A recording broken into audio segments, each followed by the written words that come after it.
መጀመሪያ እስቲ ፍሪ ለሚለው ነገር አላህ ቁርአን ላይ ተናግሮታል ወይ? አዎ እስቲ እንየው። እሱ መጀመሪያ አላህ በሱረቱል ካህፍ ምዕራፍ 18 ቁጥር 29 ላይ ፈመን ሻአ ፈልዩእሚን ወመን ሻአ ፈልየክፉር ይላል። የፈለገ ይመን የፈለገ ይካድ ብሏል። ነፃ ምርጫ ይባላል ይሄ ፍሪ ዊል። ሰዎች በዚህ ፍሪ ዊል በዚህ ነፃ ምርጫ ተጠቅመው የሚሰሯቸው ስራዎች አሉ። አላህ Subhanahu Wa Ta'ala በሐዲስ ላይ ቀለምን እክቱብ አለው። ከዛ ወማዛ አክቱብ ያ ረቢ አለው። ጻፍ አለው። ጌታዬ ምንድነው የምጽፈው አለው። ወደፊት የሚሆነውን ነገር በአጠቃላይ ጻፍ አለው። የአላህ ዕውቀት ነው፣ የአላህ ዕውቀቱ ነው። ያንን የአላህ ዕውቀት እንዲጽፍ አላህ ቀለምን አዘዘው ማለት ነው። ቀለምን በታዘዘው መሰረት ሁሉንም ነገር አላህ ያለውን ነገር አሳውቆት ጻፈ ማለት ነው። የአላህ ዕውቀት ተጻፈ። ከአላህ ዕውቀቶች መካከል ከውንይ የሚባልና ሸርዒ የሚባል አለ። ሸርዒ ማለት ምንድነው ብለን ስንል አንድ ሰው በነፃ ምርጫው ይሄን አርግ ይሄን አታርግ ተብሎ ይሄንን ካረገ እንዲህ ትሆናለህ፣ ይሄን ካላረክ ደግሞ እንዲህ አትሆንም የተባለበት ምክንያት ነው።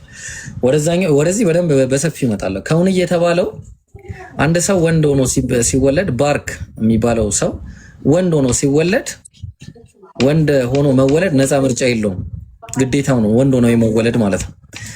አንተ ሴት ሆኜ ልወለድ ብለህ አትመኝምም አትችልምም። በቃ ምንድነው ይሄ አላህ የሰጠ የግዴታ ነፃ ምርጫ የሌለው ነው፣ በግዴታ የምታደርገው ነው። ይሄና ይሄን የመሳሰሉ ፀሐይ በዚህ ጋር ገብታ በዚህ ትወጣለች የሚለው ነገር በቃ ያ ምንድነው የአላህ ስራ ነው። በቃ በዚህ ከውንይ ይባላል። ይሄ ከውንይ ነው። አላህ በግዴታ እኛ ላይ የደነገገው ድንጋጌ ነው። ሁሉንም ግን አንድ ላይ ሲጽፍ አላህ ሁሉንም ሲጽፍ ሁሉን ነገር ስለሚያውቅ ምን አድርጎታል? በከውንዩ ሁሉን ነገር ፈልጎታል ይባላል። ፈልጎታል ምን በከውንዩ ጽፎታል ሁሉንም ነገር። ለምሳሌ አንድ አስተማሪ ትምህርት ቤት ውስጥ ቢኖር ያ አስተማሪ ተማሪዎቹ ምን አይነት ውጤት ሊያስመዘግቡ እንደሚችሉ ገና ከይፈርታቸው ያውቃል። ገና ከስራቸው ያንን ስራ በመገንዘብ በመገመት ምን ያደርጋቸዋል? እንትና አንደኛ ይወጣል፣ እንትና ሁለተኛ ይወጣል፣ እንትና ይወድቃል ብሎ ጻፈ። ያ የጻፈው ነገር ከስራቸው አንጻር ስለሚሆን የሆነውን ነገር ነው የጻፈው ማለት ነው። የሚሆነው ግምት ነው። ሜቴሮሎጂን ብትመለከት ሰዎች ነገ ይዘንባል ብለው ምን ያደርጋሉ? ይገምታሉ። ያ የገመቱት ነገር ደግሞ ከእውቀት ጋር የተያያዘ ስለሆነ ያ ነገር ይዘንባል። ሲዘንብ ደግሞ ምንድነው? እውቀት ነው። ተግባባን እንጂ ሁሉን አዋቂ እንደ አምላክ ሆኖ አምላክ ደግሞ አይሳሳቴ ነው እውቀቱ። ስለማይሳሳት የአላህ Subhanahu Wa Ta'ala እውቀት ምን አደረገ? አንድ ጊዜ ጻፈው ማለት ነው ሁሉን ነገር። ያ የጻፈው ነገር ግን እኛ ላይ ያስገድዶን አይደለም። ነፃ ምርጫ አለን ማለት ነው። ነፃ ምርጫ የሚለው ነገር የሚገባን መቼ መሰለን? ነፃ ምርጫ የሚባለው ነገር የሚገባን በራሳችን ላይ በህይወታችን ላይ ሲመጣ ነው የሚገባን። ለምሳሌ ሪዝቅ መክቱብ ነው አይደለ? ባርክ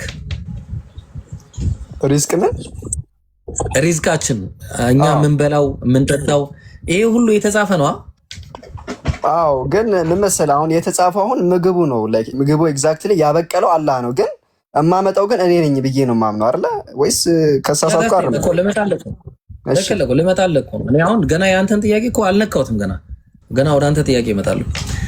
አንድ ላይ ሰብሰብ አድርጌ ልናገረው ብዬ ነው። አሁን አንተ ምግብህን በለው የምታገኘው ብርም ይሁን የትኛውም ነገር አላህ ዘንድ ተጽፏል። ነፃ ምርጫ ስላለን በዛ ነፃ ምርጫችን ተጠቅመን ስራ ወተን ሰርተን ነው የምናገኘው ያንን ነገር አንተ እንዳልከው ማለት ነው። ወላኪን አንድ ሰው ነፃ ምርጫ የሚባለው ነገር የለም ብሎ ማለትም በቃ ኦልሬዲ መክቱብ ነው። ስለዚህ መክቱብ የሆነ ነገር ካለ ደግሞ በቃ ቁጭ በየ ቤቴ ይመጣልኛል፣ ምክንያቱም ስለተጻፈ ኦልሬዲ መጨመሪያም እንዳልተ ለአንተ የለም ተብሎ ነው የተጻፈው ማለት ነው። ያ ሰውዬ ለምን ቤቱ ከተቀመጠ ስለማይሰራ የለውም ተብሎ ተጽፎለታል። የዛን ቀን አሁን ሪዝቅ የለም ያ ሰውዬ። አንዳንዴ ደግሞ ወተህም ለፍተህ እንኳን የማታገኝበት ሁኔታ አሉ። ያ ቀደረ አላህ ወማ ሻአ ፈዐለ ተብሎ አላህ የወሰነው የሚሆንበት ነው። ለምንድን ነው ያ ከተባለ ወዐሳ አን ተክረሁ ሸይአን ወሁወ ኸይሩን ለኩም ወዐሳ አን ቱሒቡ ሸይአን ወሁወ ሸሩን ለኩም እንዳለው አላህ አንድን ነገር እኛ የምንፈልገው ሆኖ ሳለ ያን ነገር ግን የማናገኝበት ሁኔታ ኤክሰፕሽን አላቸው። እነዚህ አላህ ለኛ ያልፈለገበት ነገር ስላለ ማለት ነው። ስለዚህ አንድ ሰው ነፃ ምርጫ አለ ሲባል ልጅህን ብሬኖሽ አሁን ወደ አንተ ጥያቄ ልምጣ። ነፃ ምርጫ አለ ሲባል አላህ የሰው ልጆችን ገና ሲጀምር የፈጠረው በእስልምና ላይ ነው። ይሄ ደግሞ ሪያሊቲ ነው በእስልምና ላይ መፍጠሩ ማለት ነው። ለምን ኤቭሪ ሲንግል ሃይማኖት ከተፈጠሩ በኋላ ከተወለዱ በኋላ ምን የሚሰጣቸው አይዲዮሎጂ ነው። እስልምና ግን ያ አይደለም አይዲዮሎጂ። እስልምና አይዲዮሎጂ ምንድነው? ፊጥራ ነው። አንድ አምላክን በብቸኝነት የመገዛት እምነት ነው። ከሱ ውጪ ሌላ አምላክ የለም ብለን የምናምነው አንድ አምላክ አስተምህሮ የሆነ እምነት ነው። አንድ አምላክን ስናመልክ ደግሞ የአስተምህሮቱ ጉዳዮችን አላህ እሱን ጉዳይ አስመልክቶ ነቢያትን ልኮልናል። ለምን አርጉ አታርጉ፣ ለምን እንትን ይሆናል፣ ሰብጀክቲቭ ይሆናል። አንድ አምላክ አለ እንደፈለግኩ ላምልከው ልንል ነው። ይህንን ነገር እንዳይኖር ደግሞ አላህ ነፃ ምርጫን አስቀመጠልን። በምን? ነቢያትን በመላክ። እንዴት አድርጎ ነው ያስቀመጠልን? አላህ ቁርአን ላይ እንዳለው አንተቁሉ ማ ጃአና ሚን በሺሪን ወላ ነዚር አለ። ፈቀድ ጃአኩም በሺር ወነዚር እንዳትሉ ነው። አስጠንቃቂና አብሳሪ መልእክተኛ አልመጣልንም እንዳትሉ፣ በእርግጥም አስጠንቃቂና አስፈራሪ መልእክተኛ አብሳሪ መልእክተኛ ላኩላችኋል። የተላከበት ምክንያቱ ምንድነው ብለን ስንል ሰብጀክቲቭ እንዳይሆን ጉዳዩ። ለምሳሌ አንድ ሰው አምላክን አመልካለሁ፣ አምላክን እያመለኩ ግን ከእናቴ ጋር ሴክስ አደርጋለሁ ብሎ ሊያስብ ይችላል። ይሄ ሰብጀክቲቭ ነው። ኦኬ፣ ያ ጥሩ ነው ብሎ ሊያስብ ይችላል። አንድ አምላክን እያመለኩኝ መስረቅ ሐላል ነው ብሎ ሊያስብ ይችላል። ይሄ ሰብጀክቲቭ ነው። ሰው መግደል ሐላል ነው ብሎ ሊያስብ ይችላል። ይሄ ሰብጀክቲቭ ነው። ይሄ ነገር እንዳይኖር ደግሞ ምን አደረገ? ነቢያትን ላከና አላህ ለሰዎች መመሪያ የሆነ ማኑዋልን፣ ኪታቦችን፣ ቁርአኖችን ላከልን ማለት ነው። ለምሳሌ ቁርአንን በነብዩ ሰለላሁ ዐለይሂ ወሰለም ኡማ ለሆነው ለኛ ህዝቦች ላከልን። እንዲሁም ለሌሎች ህዝቦች ለየህዝቦቻቸው ወለቀድ በዐስና ፊ ኩሊ ኡመቲ ረሱላ አን ያዕቡዱ ላህ ወጅተኒቡ ጣጉት፣ በእርግጥም በህዝቦች ሁሉ ላይ ነቢያትን ልክ ያለው አለ።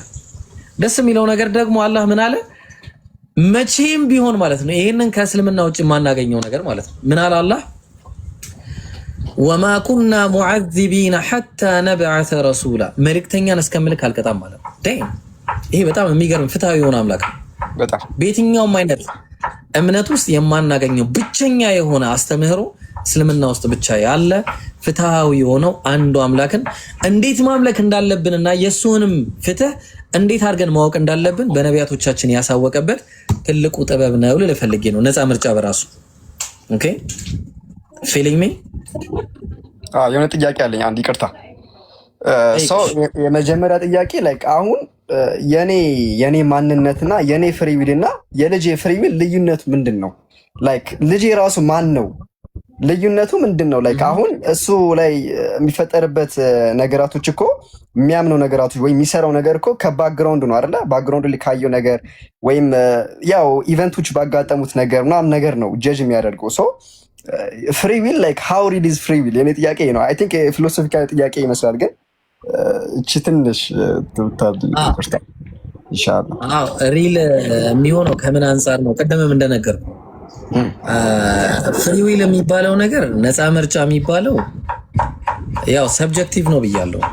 ሰብጀክቲቭ ነው ነገሩ፣ የግለሰብ ጉዳይ ነው። እኔ አሁን ፍሪ ዊል አለኝ ብዬ ዛሬ ይሄን ፊት ለፊት የሚታየውን ፍሪጅ ብሰብረው ኖርማል ነው ብዬ ላስብ እችላለሁ። ኦኬ ልጅህም እንደዛ ነው ሊሆን የሚችለው። አሁን ሲያድግ ምንም አይነት ነገር ሳትነግረው ይደግ ምንም ነገር አይነገራቸው። ሰው አሁን ክፉና ደግን አይለዩም ብዙዎቹ ማለት ነው። ግልጽ ነው። አላህ ለዛ ነው ቁርአን ላይ ሲናገር ኢና ሀደይናሁ ሰቢለ ኢማ ሻኪራን ወኢማ ከፉራ አለ። መንገድን መራ ነው አለ። መንገድን መራ ነው። አንደኛ ህሊና የሚባል ነገር አለ። በዛ በህሊናችን የምናስበው መልካም የሚባሉ ነገሮች አሉ። ኦኬ መጥፎ የሚባሉ ነገሮች ደግሞ አሉ። በእርግጥ እኔ ይህንን ፍሪጅ ስሰብረው ምን መጥፎ ነገር እንደሚደርስብኝ ያውቃለሁ። እኔ ምናልባትም ተዘግቶብኝ ባድግ ራሱ ነው የምልህ። ኦኬ ቪዲዮን ክፈተው አትዝጋው። እሺ እያየው ሳውራ ደስ አለኝ እና ዘጋኸው መሰለኝ ወይስ እኔ ጋር ነው ዘጋው? አሁን አብርቻለሁ በርቷል እና አሁን ጋር በርቷል እና ምንድነው አንድ ሰው እንደዚሁ በተፈጥሮ ራሱ ማለት ነው ፊጥራ የሚባለው ሃይማኖት ፊጥራ የሚባለው ነገር ማለት አእምሯችን ላይ ያለው መልካም ነገሮች ናቸው። መልካም ነገር አለ። ክፉና መልካምን እንደዚህ አእምሮ አይቶ ያውቃል፣ ይወቅሰናል። ራሱ ማወቅ ብቻ ሳይሆን ይወቅሰናል። ምንድነው የሚያደርገው? እኔ ይሄንን ታብሌቴን ይዤ ልወርውረው ብል ሰብጀክቲቭ ነው ነገሩ። ሕፃን ልጅን ወርውር ብትለው ያው ታውቃለህ፣ ጥያቄ የለውም። እኔ ልወርውረው ካልኩኝ ግን የምጠቀመውና የምጎዳውን ነገር እኔ በንዴት ሰዓት በወረውረው ምናልባት ንዴት ነው ትችላል። ግን ነፃ ሆኜ እኔ በነፃ ምርጫ ይሄንን ወርውር ብትለኝ አልወረውርም። ለምንድን ነው? መጥፎ ስለሆነ መወርወሬ ማለት ነው። ብዙ ነገር አጣለሁ። ገብቷል? ይሄንን ነገር ሰብጀክቲቭ ነው ብዬ የተነሳሁት ቅድምም ለዛ ነው። አንድ ሰው ልጅህ ተው አንተ ኦኬ ገና ተው በአንተ ልጅ ለምን አደርጋለሁ? ሌላ ሰው የሆነ ሰው ልጅ አለው፣ አንድ ፈረንጅ ምናምን ልጅ አለው። ከዛ ልጁ ጾታውን መንገር አግባብ አይደለም የሚሉበት ሀገር አለ። ጾታ መናገር አይቻልም አንዳንድ የአውሮፓ ሀገሮች ላይ። ለምንድን ነው ከተባለ ራሱ ነው መምረጥ ያለበት የሚባል ነገር አለ፣ ነፃ ምርጫ ስለሆነ። ኦኬ አሁን ይሄ ሰውዬ ወንድ ነኝ ሴት ነኝ የሚለውን ነገር የሚያውቀው ራሱ ባሊግ ሲሆን ከዛ በኋላ ከፈለገ ግብረ ሰዶም ሊሆን ይችላል፣ ወይ ደግሞ ራሱን ወደ ሴት ጾታ ሊለውጥ ይችላል። this is not ኖርማል አይደለም። ይሄ በቃ ሄዳል መሰለኝ። አይ ቲንክ ይሄ ምን አይደለም፣ ይሄ ኖርማል አይደለም፣ ይሄ ምን ጤነኝነት አይደለም፣ እብደት ነው። ይሄ እንደዚህ አይነት አስተሳሰብ ማለት ነው። ኦፍ ኮርስ አሁን እንደዚህ አይነት አስተሳሰብ በትክክል ለዛ ነው ሰብጀክቲቭ ነው ብለን የምንነሳው። መጀመሪያ ነፃ ምርጫ የሚባለው ነገር ሰብጀክቲቭ ከሆነ የሆነ ሩል ያስፈልገዋል። ኦኬ ሩል ይፈልጋል፣ የሆነ ሩል ይፈልጋል። ያንን ሩል ሊያወጣ የሚችለው ደግሞ ኦልማይቲ ጋድ ብቻ ነው፣ ማንም ሊያወጣ አይችልም። ኦኬ ለዛ ነው ልጅህ ከተወለደ በኋላ ነፃ ምርጫውን እንዲከተል ብትለቀው መልካምና ክፉን ያውቃል፣ ግን ክፉን ሊመርጥ ይችላል።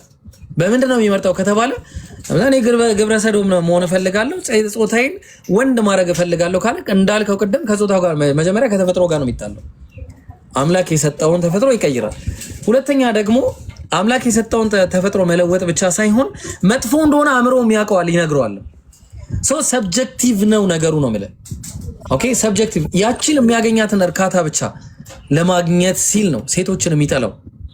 ኦኬ ስለዚህ ምን ያስፈልገዋል? ሩል ይፈልጋል ማለት ነው። ያ ማኑዋል ይፈልጋል። ይሄን ማኑዋል የሚያመጣልን ደግሞ አምላካችን ነው። አምላካችን ሲያመጣው ደግሞ ምን ይለናል? ይሄ የግብረ ሰዶም ጉዳይ ምንድነው ብሎ ነው የሚጀምርልን?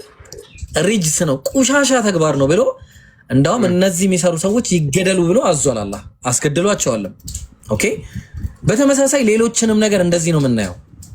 ስለዚህ ነፃ ምርጫ የሚታየው ሰብጀክቲቭ ስለሆነ ሃው ሪል ነው ብለን ስናስብ ሰብጀክቲቭ ከሚለው ነው መነሳት ያለብን። ኦኬ ሰብጀክቲቭ ነው ከሚለው ስንነሳ በጣም ብዙ ቁሻሻ የሆኑ ነገሮችን መልካም ነው ብለው የሚያስቡ ሰዎች አሉ። ከእናቱ ጋር መተኛት መልካም ነው ብሎ የሚያስብ ሊኖር ይችላል። እህትን ማግባት መልካም ነው ብሎ የሚያስብ ሊኖር ይችላል። ኦኬ ህፃናትን መድፈር መልካም ነው ብሎ የሚያስብ ሊኖር ይችላል። ይሄን ነገር ሊያስተካክለንና ቅርጽ ይዞ ሊያስኬደን የሚችለው አምላካችን ነው። አምላካችን ደግሞ ነቢያትን ልኮ ብዙ መጽሐፍቶችን አወርዶልናል። በነዛ መጽሐፍቶች ስንዳኝ ነው ነፃ ምርጫ ሊኖረን የሚችለው። ኦኬ ይጋት አሁን አግኝተኛል። ይገባኛል። በቃ በአጭሩ ይሄንን ይመስላል ነው። በቃ በአጭሩ ፋይናሊ አምላካችን አላህ ቁርአንን አወረደ። በዛ ቁርአን መሰረት ተጠቅመን ቁርአንን ይዘን ከቁርአን ውጪ በምንም አይነት ማኑዋል ከተመራን ጠመን እንደምንቀር አላህ ነግሮናል። ምክንያቱም ሎጂክ አእምሮ ራሱ አይቀበለውም ከዛ ውጭ ያለውን እምነት። ኦብቪየስሊ አንተም ስለምታውቀው እዚህ ላይ አልገባም። ስለዚህ የፍሪ ዊል ሃውነስ በዚህ በሰብጀክቲቭ በሆነው ነገር ላይ ይዘን ነው ምንገባው ማለት ነው። እሱን ይዘን ከጀመረን ሰብጀክቲቭ ሃውነሱ ቀላል ነው የሚሆነው ማለት ነው። ጥያቄው ራሱ ፒኬ የሚጨምርል ነገር ካለ እንደ አይነት ሀሳብ ስለሚወድ እሺ፣ ሀሳብ ላይ አንድ ነገር ልጨምር። ይቅርታ ትችላለህ። መጀመሪያ ግን ቆይ አንዴ፣ ከዛ በፊት ፒኬ አለ። ሰላም አለይኩም። ሰላም ወራህመቱላሂ ወበረካቱ። ኢብሮ እንዴት ነህ? አልሐምዱሊላህ ረቢል ዓለሚን አለን። እኔ ሙሉውን ጥያቄውን ስላልሰማሁት ቀጥሉ። ከታች ግን ኢብሮ አፎንና ሁለት ሚዩት ያደረኳቸው ሰዎች ነበሩ። ሞዴሬተሮች ካላችሁ ከሚዩት ብታወጧቸው፣ ሙስሊሞች ናቸውና ማየውን ነገር ሲጽፉ ነው ሚዩት ያደረኳቸው። ለ5 ሰከንድ መስሎኝ ነበር። ኢንታየር ላይቭ ነው የሆነውና አውጧቸው ለማለት ነው። ኢብሮ አልሰማውም፣ ሰምቼ ይሳተፋለሁ ኢንሻአላህ። ኸይረን። እሺ ቀጥል ባርክ። እሺ ሰው ሀሳብ ላይ ስነሳ ጥያቄ ማለት ነው። አሁን ለምሳሌ መጥፎ ወይም ራይት ሮንግ ላይ ነገር ስናደርግ ፍሪ ዊል አለን አይደለ? ግን ላይክ ሮንግ ነገር ስናደርግ ወይም ስህተት ነገር ስናደርግ ቅርብንን በቃ ላይክ ስሜትን ስንከተለው በጣም ቀላል ነው አይደለ? አሁን ለምሳሌ ፈጅር መነሳት አሁን የሚከብድ ነገር ስራ ግን ነገር አለመነሳት ግን ቀላል ነው። ሰው ላይክ እንደዚህ ነገራቶች ላይ አሉ። you are the easiest person to fool ምናምን የሚባል ሐሳብ አለ የሆነ ኤቲስት ያነሳው እና በጣም ቀላል ነው አንድን መጥፎ ነገር ለመስራት በጣም ቀላል ነውና ለምን ቀላል ሆነ? የመጀመሪያው እሱ ነው።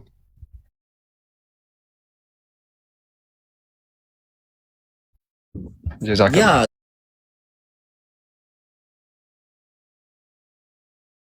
ቀላል ለምን መሰለ የሚሆነው አላህ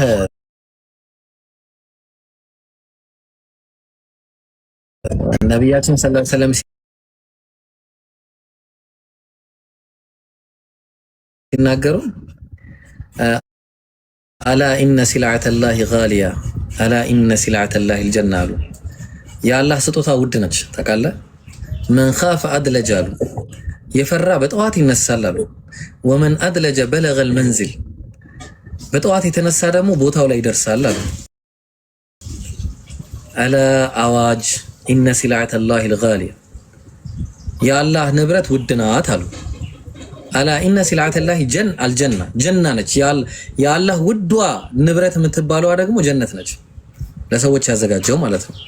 ስለዚህ ሸይጣን የሚባል ነገር አለ። እኛ ጀነት እንዳንገባ የሚፈልግ ጠላታችን አለ፣ የዘላለም ጠላታችን።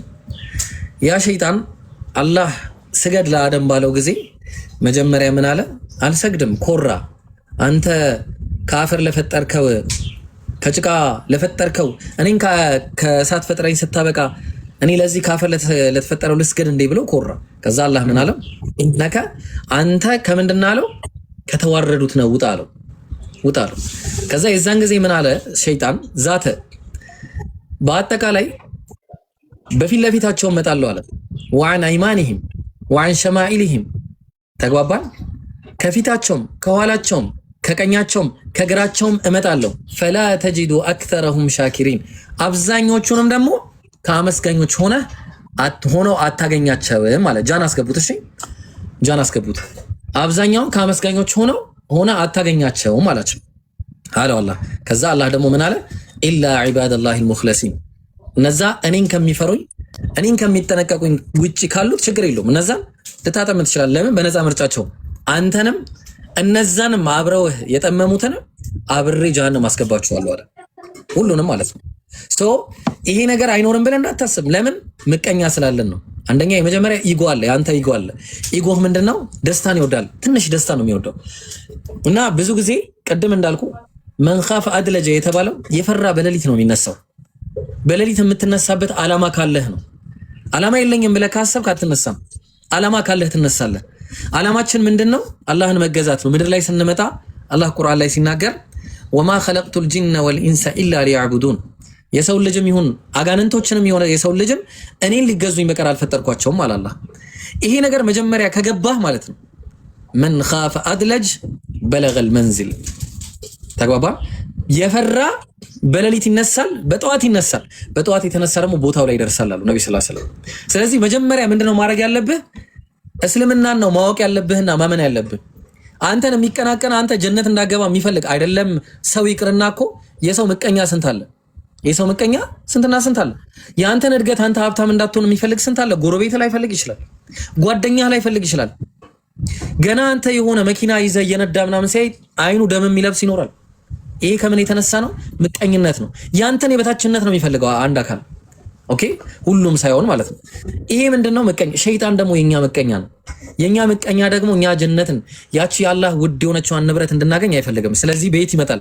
በቀኝ በፊት ይመጣል፣ በቀኛችን ይመጣል፣ በግራችን ይመጣል፣ በኋላችንም በሁሉ ቦታ ይመጣል። በቻለው በኩል ማለት ይመጣል፣ ሊያሳስተን ይሞክራል። የዛን ጊዜ ግን አንተ ከፈቀድክለት ትሳሳታለህ። ለዛ ነው እኮ አላህ ምን አለ? ማን ራሱ ሸይጣን መጨረሻ ላይ ጉድ ይሰራቸዋል። አላህ ይጠብቀና ከነሱ አድርገን። ጀሃነም ውስጥ ይጠይቁታል። በቃ አንተን እንዲያረከን አረ ፈላ ተሉሙን ይላል። እኔን አትውቀሱ፣ ወሉሙ አንፉሰኩም፣ ራሳችሁን ውቀሱ። እኔ አቀረብኩላችሁ ፈስተጀብቱሙ፣ በቃ እሺ ብላችሁ ተቀበላችሁኝ አለ። እኔ አላስገደድኳችሁም፣ በነፃ ምርጫችሁ ነው የተከተላችሁኝ አለ። ስለዚህ ሸይጣንን ከመከተል መጠበቅ ነው ያለብን። መጀመሪያ መልካም ነገር አሁን ለምሳሌ ቅድም እንዳልከው ዝሙት መስራት በጣም በቃ ዝሙትነቱ ያው ስም ነው የሆነው። ያለ ጋብቻ ከሴት ጋር ግንኙነት ማድረግን በራሱ ነፍስ ትወዷለች። ይሄ ተፈጥሯዊ ስለሆነ ማለት ነው። ግን ሁለት መንገድ አላህ አስቀመጠልን። ወይ በሐላሉ መንገድ ሴክስ አድርግና አጅር ታገኝበታለህ። አጅር እኮ ነው የምታገኘው። ሴክስ ባረክ ቁጥር አጅር ታገኛለህ በሐላሉ። አይ ኖ ከፈለክ ደግሞ በሐራሙ መንገድ አድርግና ጀሃነም ትገባለህ። ማለትም መጥፎ ስራ ይጻፍልሃል። ኦኬ። ስለዚህ በየትኛው ይሻላል ምርጫ ሰጠህ። አይ እቸኩላለሁ አሁን ነው ማረግ የምፈልገው ብለህ ታረጋለህ ማለት ነው። የዛን ሰዓት ምን ይሆናል? ነፃ ምርጫን ተጠቅማረክ ማለት። ስለዚህ ኢዚ የሚሆኑት ለምንድን ነው? አጋዥ ስላለ ነው። ኦኬ። አንተና ስትራግል ማድረግ ያለብህ ምድር ላይ የመጣ ነው ልንፈተን ነው። አላማውም መጀመሪያ ምንድን ነው ያለው አላህ በሱረቱል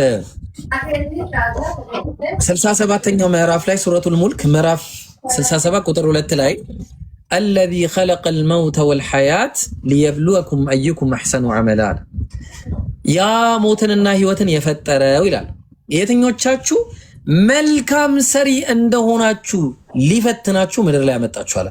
ኦኬ ሶ ምድር ላይ የመጣ ነው ልንፈተን ነው። ፈተና ካለ ደግሞ ሪዋርድ አለ። ፈተና ያለ ሪዋርድ የለም፣ ሪዋርድም ያለ ፈተና የለም። ኦኬ ስለዚህ ፈተና ካለ ሪዋርድ አለ። ሪዋርድ የምናገኘው ስንፈተንና ስናልፍ ነው። ኦኬ ስለዚህ መልካም ከሰራን ጀነት እንገባለን ኢንሻአላህ። መጥፎ የሰራ ደግሞ ጀሃነም ይገባል። አላህ ይጠብቀን። ሶ ያልኩ ያለሁት የሚበዛበት ምክንያቱ it's only you and you ማንንም እንዳትወቅስ። it's about you and you አንተና አንተ ብቻ ናችሁ የምትጠይቁት። ለዚህ ሸይጣን ምርጫ ነው የሚያቀርብልህ፣ አያስገድም። እንደዚህ ይዞ ሄዶ ያቀል እንደ ሰይጣን የወሰደ ቦታ ምናልባት የወሰደ ካለ ነገር ወስዶ ከሆነ ዊስፐር ብቻ ነው የሚያደርገው፣ ሌላ ነገር የለው። so that's whisper ያንን ዊስፐር አንተ ከፈለከው ትቀበለዋለህ፣ ካልፈለከው ደግሞ get away from me a'udhu billahi minash shaitanir rajim ብለህ በአላህ ተጠብቀህ ትሄዳለህ ማለት ነው። አዎ ግን ያው እንትን ስትል አብዛኞቹ ሰዎች አሁን በጣም ይታልላሉ እና ስፔሻሊ ኢንቫይሮንመንትን ወይ አካባቢናም ስታይ በቃ ኢጎ ያጠቃቸው ሰዎች አሉ፣ በኩራት ውስጥ ያለፉ ሰዎች አሉ እና ላይክ እንዴት ነው? ምክንያቱም ኦቨር 90% ኦፍ ዘ ፒፕል ላይክ የታለሉ ናቸው አይደለ? በሰይጣን ታለዋል እና ላይክ እንዴት ነው የፍትሁ ነገር? ያው በፍሪ ዊል በጣም ዲፕ ጥያቄ አለኝ እና ብዙ ያልተመለሰኝ ጥያቄ አለ። ኢንሻአላህ ተመልሰኛል። እዚህ ጋር ደግሞ በጣም ቀላል ነው። የዚህ መልስም በጣም ቀላል ነው። እሺ አንድ ሰው ብዙዎች የሚታለሉ አሉ። በመታለል አላህ አይቀጣንም። ደስ የሚለው ነገር ይሄ ነው። አላህ ፍትሃዊ ነው ስንል እኮ ይሄ ነው። ገብቷል? ኸጣ የሚባለው ነገር ሳናውቅ በመናረገው በእንድልጭ አላህ አይቀጣንም። ይሄ አላህ ቸርነት ነው። ወላሂ ነው። ለዚህ ነው ሎጂካል ነው እምነታችን የምንለው። ማንንም ኤቲስት ያሸንፋል፣ ማንንም ሙስሊም ክርስቲያንንም ሁሉንም አሸናፊ የሆነ እምነት ነው። ለዛ ነው ምን አለ መሰለ ቀደም እንደነገርኩ የመጀመሪያው ወማ ኩና ሙዐዚቢነ ሐታ ነብዐሰ ረሱላ መልእክተኛን እስከምልክ ድረስ። ያ ማለት መልእክት ያልደረሰውን አይቀጣም አላህ። ለምሳሌ መልእክት ያልደረሳቸው አማዞን ላይ ያሉትን እንምጣ። ወደ አንተ ወደ ኖርማሉ መጣሉ። አማዞን ላይ ያሉ ሰዎች አሉ። አማዞን ላይ ያሉ ሰዎችን ብታይ ነብይ የላቸው፣ ኢየሱስ ማን እንደሆነ አያውቁ፣ ነብዩ መሐመድን አያውቁ አለይሂ ሰላቱ ሰላም። እነዚህ ሰዎች ቁርአንን አያውቁ፣ ባይብልን ምንም የሚያውቁት ነገር የለም። ሰው ምንድነው የነዚህ ምርጫ ጉዳያቸው? ይሄ ወደ አላህ የሚታው ነው። ኦኬ አላህ ፍትሃዊ ጌታ ነው። እሱ ወደ አላህ ነው። ለምን ፈትራ ላይ ያሉ በነብዩ ሰለላሁ ዐለይሂ ወሰለም እና በኢየሱስ መካከል የነበሩ ህዝቦችን እንኳን አላህ ምን አድርጓል? እኔ መልእክተኛ እስከምልክ የሚቀጣ አይደለም ብሎ ተናግሯል። ሰው የነዚህም ሁክም እንደዚህ ነው። ምን ያደርጋቸዋል? የዛኔ እናውቃለን፣ ይፈትናቸዋል። የዛኔ መጨረሻ ላይ ማለት ነው እንጂ አሁን እነዚህ አይጠየቁም። በተመሳሳይ ሁኔታ ስህተት አንድ ሰው ሊሰራ ይችላል። እንድልጫ ነብዩ ሰለላሁ ዐለይሂ ወሰለም ምን አሉ? አንድ ሰው ተሳስቶ በሚያደርገው ነገር ይሄ ማለት በማያውቀው ነው። ለምሳሌ አሁን ኸጣ የሚባል ነገር አለ። እሺ ተው ኩሉ በኒ አደም ኸጣ አሉ ነብዩ ሰለላሁ ዐለይሂ ወሰለም። ሁሉም የአደም ልጅ በአጠቃላይ ተሳሳች ነው፣ ስህተትን ይሰራል። ግን ወኸይሩል ኸጣኢነ አተዋቡን ተሳሳቾች መልካም የሚባለው ግን ወደ አላህ ቶሎ የሚመለሰው። ኦኬ ስለዚህ ተውባ አለ፣ ወደ አላህ ትመለሳለህ። ጌታዬ ይቅር ካል ይቅር በለኝ ካልከ አማላጅ አይፈልግም። እስልምና ደስ የሚል ይቅር በለኝ ካልከው ይቅር ይላል፣ አለቀ ጉዳዩ። ግን እሳ ተመልከት የአላህን እዝነት። አንድ መልካም ስራ ስትሰራ በ10 ነው የሚባዛው፣ ከ10 በታች አይባዛም፣ በ10 ይባዛል። ከዛ ደግሞ እስከ 700 እጥፍ ነው የሚባዛል መልካም ስራ። መጥፎ ስራ ስትሰራ ግን በአንድ ነው የሚባዛው፣ አንድ ብቻ ነው የሚጻፍብህ። ከዛ ደግሞ ድጋሚ ምን አለው? ይቅርታን ከጠየቅ ያ ይቅርታ ያብሰዋል። ይሄ የአላህ ረህመት ነው፣ ይሄ እዝነቱ ነው። ሎጂካል ሱብሃንአላህ። ስለዚህ አሁን ምንድነው ብዙዎች ይሳሳታሉ። ኦፍ ኮርስ ግን ያን ሁሉ ዘላለምን ተሳስተ ማለት ነው፣ ዘላለምን ተሳስተ ልትሞት አንድ ቀን በቀረ ወቅት ላይ ጌታዬ አላህ እስከዛሬ በድያለሁ ራሴ፣ አንተንም የሚያስከፋ ስራ ሰርቻለሁ፣ ያ ረብ ይቅር በለኝ። አለቀ በቃ ጨረስኩ ማለት ነው። የነበረው ነገር ሁሉ በዜሮ ተባዛ ኤክስ። ይሄ የአላህ ረህመት ነው፣ እዝነቱ ነው። ቶ በቃ አየው ኸጣ የሚባለው ነገር አውቀህ ከሆነ የምትሰራው ሆን ብለህ አላህን ለማስከፋት እያወቅህ የምትሰራ ከሆነ ግን ኻቲማህ የሚያምር አይመስለኝም። እኔ እንደኔ ነው ማለት ኻቲማው አያምርም። ምክንያቱም ነብዩ ሰለላሁ ዐለይሂ ወሰለም ግን ተመለሰ ደግሞ እንደገና ይቅር በለኝ ካልክም ደግሞ ይቅር ይላል፣ እሱ አዛኝ ነውና። ግን አንዳንድ ሰዎች አሉ ይላሉ ነብዩ ሰለላሁ ዐለይሂ ወሰለም ምን አሉ? እሺ ጥያቄ አለ ጠይቅሽ። አይ አይደለም ወይስ ላውራ? ቀጥል። አንዳንድ ሰዎች አሉ መልካም የጀነት ሰዎች የሚሰሩትን ስራ ይሰሩና ከዛ ደግሞ የጀሃነም ሰዎች የሚሰሩትን ስራ መጨረሻ ላይ ሰርተው ጀሃነም ይገባሉ አሉ ነብዩ ሰለላሁ ዐለይሂ ወሰለም። ለምን? ሐዲሱ ላይ ምን ይላል? ፊማ የብዱ ሊናስ፣ ለሰዎች ግልጽ ሲያደርጉ የሚሰሩት መልካም ስራን ነው የሚሰሩት። ፊታቸው መልካም ነው፣ ውስጥ እንደዚህ የምታያቸው ነገር ማለት ነው። ጥሩ ሰደቃ ሲያወጣ ታየዋለ፣ ሰላት ሲሰግድ ታየዋለ፣ ሐራም ላይ አታገኘው ምናምን። ፊማ የብዱ ሊናስ ለሰዎች ግልጽ የሚያደርገው ይሄንን ነው። ግን በድብቅ በልቡ ደግሞ ኒፋቅ ያለበት ሰው ነው። ኒፋቅ ታውቃለህ? ንፍቅና ያለበት ሰው ማለት አላህን የማይወድ መልእክተኛውን የማይወድ በውስጡ ብዙ ስራዎችን ተንኮሎችን የሚሰራ እንዲህ አይነት ሰውን መጨረሻ ኻቲማው አያምርም። ምን ይሆናል? መጨረሻ ላይ የጀሃነም ስራ ያ ልቡ ላይ የያዛቸውን ነገሮች መስራት ይጀምርና የጀሃነም ሰው ይሆናል ማለት ነው። ኦኬ እንደዛም ደግሞ አሉ ነብዩ ሰለላሁ ዐለይሂ ወሰለም አንድ ሰው የጀሃነም ስራ ሰዎች የሚሰሩትን ስራ ይሰራና ይሄዳል አሉ። እየሰራ ይሄዳል። ፋይናሊ ግን በልቡ ግን አላህን ይወዳል። ሰው በልቡ መልካም ነገር እንጂ አይወድም። የሚሰራቸው ነገሮች በቃ ምናልባት ያልተመቹ ነገሮች ሊሆኑ ይችላሉ ለሰዎች ምናምን፣ ግን ልባዊና ቤቱ ተደብቆ ደግሞ ተውባ ሊያደርግ ይችላል። እያለቀሰ ሊያድር ይችላል። ጌታዬ ይቅር በለኝ፣ ዚና ሰራውኝ፣ ያ ረብ ይቅር በለኝ እባክህ እያለ አላህን የሚፈራ ሊሆን ይችላል። ፋይናሊ የዚህ ሰውዬ መጨረሻ ምን አይነት እንደሆነ ታውቃለህ? አላህ የጀነት ሰዎች የሚሰሩትን ስራ ሰርቶ እንዲሞት ያመቻቸዋል። ገብቷል? ልቡ ላይ ያለው እሱ ስለሆነ ማለት ነው። ስለዚህ በተውባ ይሞታል፣ አላህን ፈርቶ ይሞታል። በቃ ያ ነው መጨረሻ። ሰው ምንድነው ልለ የፈለኩት አላህ ሩህሩህና አዛኝ ነው። እኛ በተሳሳት ነውና እቺ ትንንሽ ሲሊ በሆኑ ነገሮች እኛንም ይዘኝ። እንደዛ ቢሆንማ ብዙ እንዳለ ጀሃነም ነበር የምንገባው፣ እንደዛ ቢሆን ማለት ነው። ግን አላህ አዛኝ ስለሆነ ያን ያለው ግልጽ ነው። አዎ እሺ፣ የመጨረሻ ጥያቄ ስልክ የሚዘጋ ስለሆነ ኢንሻአላህ። ስለዚህ አሁን የኔ የመጨረሻ ጥያቄ ምንድነው? ቅድም ባነሳው ሐሳብ ይሄ ዩኒቨርስ ወይም ላይክ እቺ ዓለም ላይ ፍሪ ዊል አላት ወይ? ላይክ የአላህ ጣልቃ ገብነት ይገባል ወይስ አይገባም? ላይክ ራሷን የምትሰራው አላህ ለምሳሌ አሁን ሲስተምን ገነባ አይደለ? እዚህ ዩኒቨርስ ላይ ሲስተምን ገነባ። ኮዝ ኤንድ ኤፌክት ይባል ነገር አለ። ሰው እነዚህ ነገር አድርጎ አላህ ኢንተራፕት አያደርግም ወይ? ምክንያቱም ብዙ መጥፎ ነገር ሲሰሩ እናያለን አይደለ? ራቅ ባሉ ቦታዎች በጣም ብዙ ነገር ይሰራሉ። ግን ሰው ስለማለት የፈለኩት ኢንተራፕሽን አለው ወይስ የለውም? ሰዎች እሺ ቀጥል። አላህ ጣልቃ የሚገባበት ቦታ አለ። ለምሳሌ ጣልቃ ሲገባ ስትል የኑህ ዘመኖችን ውሰድ። ወደ ዋናው ፖይንት እመጣላለሁ። ጣልቃ ገብነቱ አንድ ወማ ተሻኡነ ኢላ አየሻ አላሁ ረቡል ዓለሚን የሚል አንድ ጥቅስ አለ። እሱን አመጣላለሁ። ለምሳሌ የኑህ ዘመን ህዝቦች አሉ። የኑህ ዘመን ህዝቦች ኑህን ኖህ 950 ዓመት ነው የለመናቸው የጠየቃቸው ማለት ነው። ከዛ በኋላ ያ ቀውሚ ኢዕቡዱላህ ድምፅ አለ ባርክ አሎ ቀጥል ሀይቢ ቀጥል። አዎ ያ ቀውሚ እናንተ ህዝቦቼ ሆይ አላህን ፈሩ።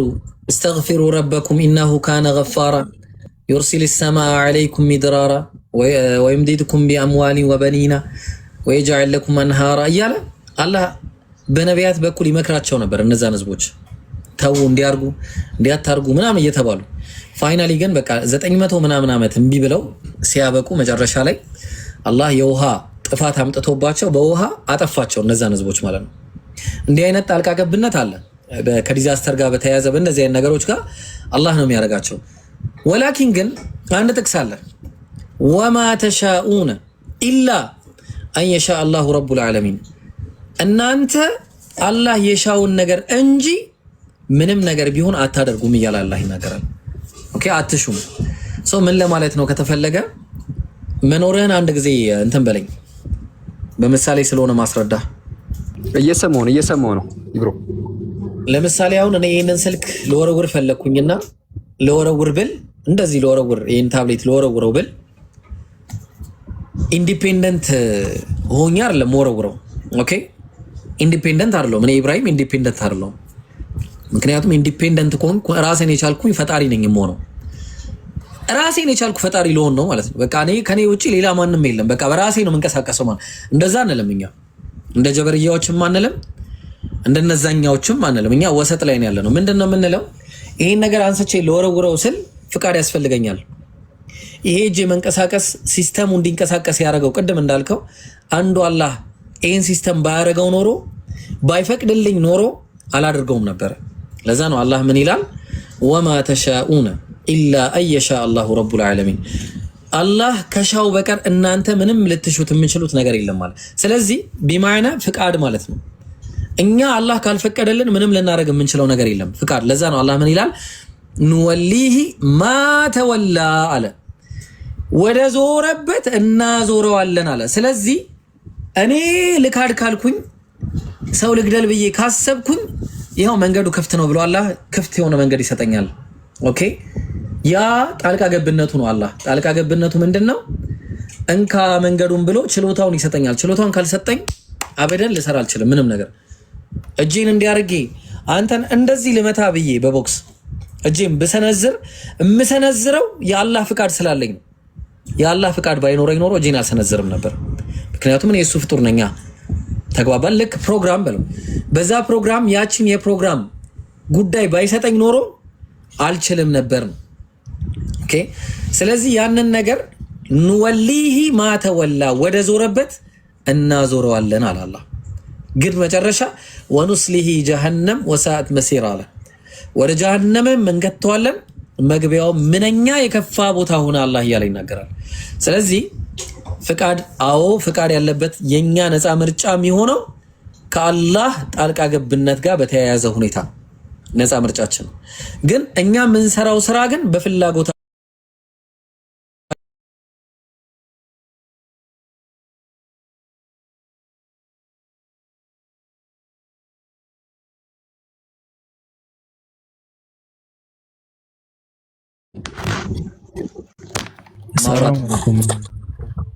ወአለይኩም ሰላም ወራህመቱላሂ ወበረካቱ። ኦኬ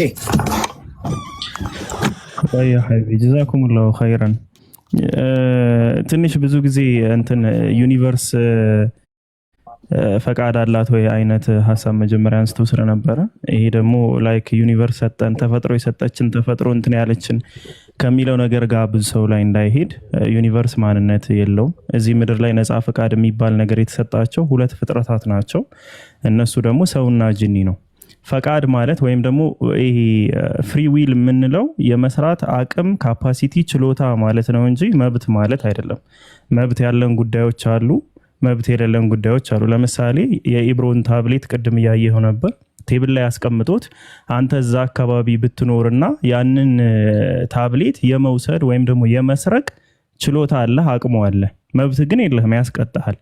ስለዚህ ፍሪ ዊል ስንልኛ እንደ ኢስላም ማለት ነው ማያስቀጣ ነገር መብት ማለታችን ሳይሆን ችሎታና አቅም ማለት ነው። የሰው ልጅ የመካድ አቅም አለው፣ ችሎታው አለው፣ መብት ግን የለውም። መብት ቢኖረው አኺራ ላይ ሊጠየቅ አይገባም። ሰው መብት የለውም። ሌላው ደግሞ ከሙስሊም ቤተሰብ የተወለደ ከክርስቲያን ቤተሰብ የተወለደ ሁለቱ የተለያዩ እንትኖች ምንድነው እድሎችን ስለሚያገኙ ለምሳሌ ከሙስሊም ቤተሰብ የተወለደ በተርቢያ ታንጾ ምናምን ሊያድግ ይችላል። ከክርስቲያን ቤተሰብ የተወለደ ደግሞ በመጥፎ ሁኔታ ላይ ሆኖ ሊያድግ ይችላል። ሶ እነዚህ ነገራቶች አላህ Subhanahu Wa Ta'ala ዳኝነት ላይ ሲቆም ከነሱ ባክግራውንድ አንፃር ከነሱ ሂስትሪ አንፃር እነሱ ካሉበት ማህበረሰብ እውነቱን የማግኘት አቅማቸው ምን ያክል ከፍተኛ ነው ምን ያክል ዝቅተኛ ነው ከሚለው አንፃር ነው ጀጅ የሚያደርገው እንጂ ዝም ብሎ በቃ አንተ ዝም ብለህ ስለካድክ እንትን ግባ ወይም ደግሞ ልታምን ስላልቻልክ ወይም አምነህ መልካም ነገር ስላልሰራ ጀሃነም ግባ አንተኛው ደግሞ አምነህ መልካም ነገር ሰርተህ ከሙስሊም ምናምን እንደዚህ ስለተወለድክ ጀነት ግባ አይደለም። ይሄን ቀለል ያለ ለምሳሌ ሙስሊም ካልሆኑ ቤተሰቦች ተወልዷል፣ አሁን ሙስሊም ሆኖ ነው ያለ። ያ የራሱ ፈቃድ የራሱ ነፃነት ውሳኔ ነው። ሌሎች ቲክቶክ ላይ የምናያቸው አንዳንድ ሰማይ ጠሬ ደግሞ ከክርስቲያን ቤተሰብ ተወልደው ከሙስሊም ቤተሰብ ተወልደው ደግሞ ወደ ክርስቲያን ይሄዳሉ። ሶ አንድ ሰው አቅሙ ችሎታው የሚኖረው ማመዛዘን የሚጀምረው ላይክ አቀሉ መስራት ከጀመረበት ጊዜ ጀምሮ ነው፣ በልጅነቱ ያደገበት አይደለም። ለዛ ነው አሁን አንተ ፍሪ ዊል የሚለውን ኩዌሽን ኢቭን እያነሳው ያለኸው እኮ ነፃ ፈቃድ ስላለህ ነው። ላይክ ማሰብ ስለቻልክ ነው፣ ማመዛዘን ስለቻልክ ነው። ስለዚህ የሚያመዛዝን አካል ማሰብ የሚችል አካል ሁሌ የሆነ ፖዚሽን ላይ ይቀመጣል ማለት አይደለም። ትክክል ከሆነ ይዘው ትቀጥላለህ፣ ትክክል ካልሆነ ደግሞ ትተዋለህ ኦሬዲ። ሶ ይችን ለመጨመር ያክል ነው። ፍሪ ዊል መብት አይደለም፣ ካፓሲቲ እና ችሎታ ነው። ሌላውም በጠቅላላ ኢብሮ ይህንንም አንስቶታል፣ ግን ሜቢ በዚህኛው አማርኛ ላወራው ብዬ ነው። ጀዛኩሙላሁ ኸይራን ኢብሮ። እሺ ኢብሮ አንድ ባለው ምሳሌ ላይ አንድ የመጨረሻ አፉ በኒ ባላ ኧረ አብሽር እንዴ እኛ እኮ ለእናንተ እኮ ነው የከፈትነው ሐቢቢ።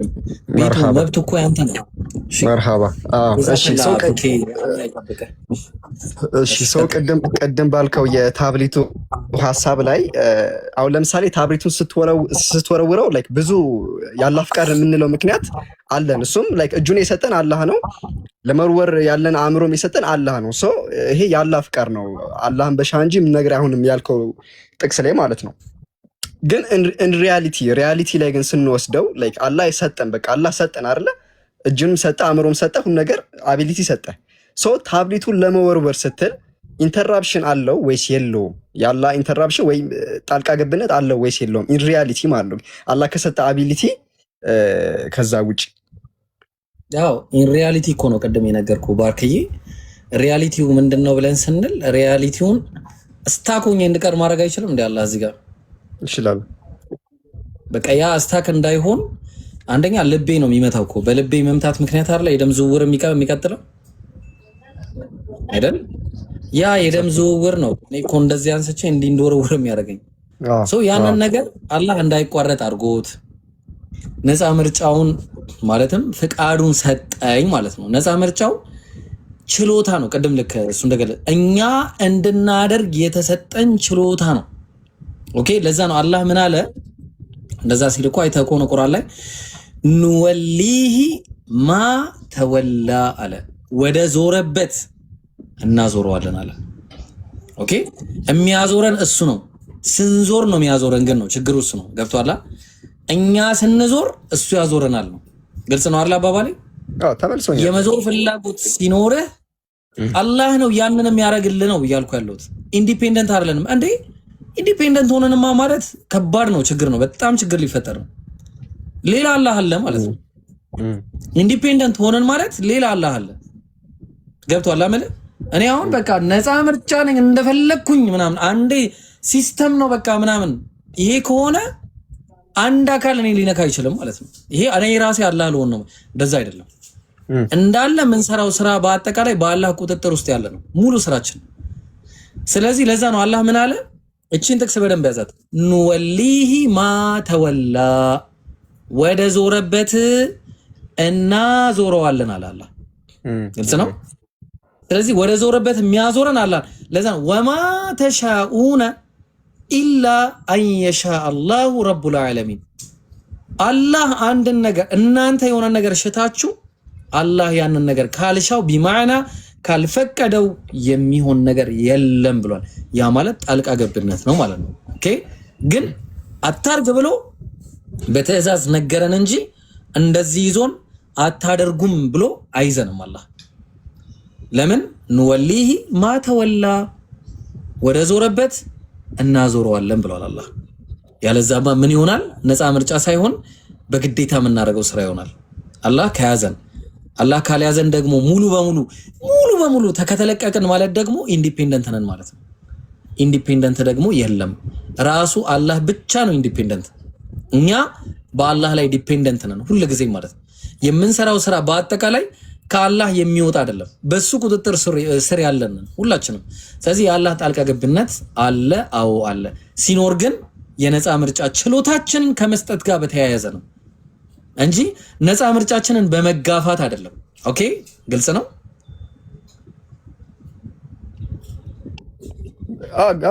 ገብተኛል። ያ ተመልሶልኛል። ኢብሮ ጀዛከላ አላህ ይክፈላችሁ። በጣም አመሰግናለሁ። ወላሂ አላህ ይክፈላችሁ። አላህ ይክፈላችሁ። መርሐባ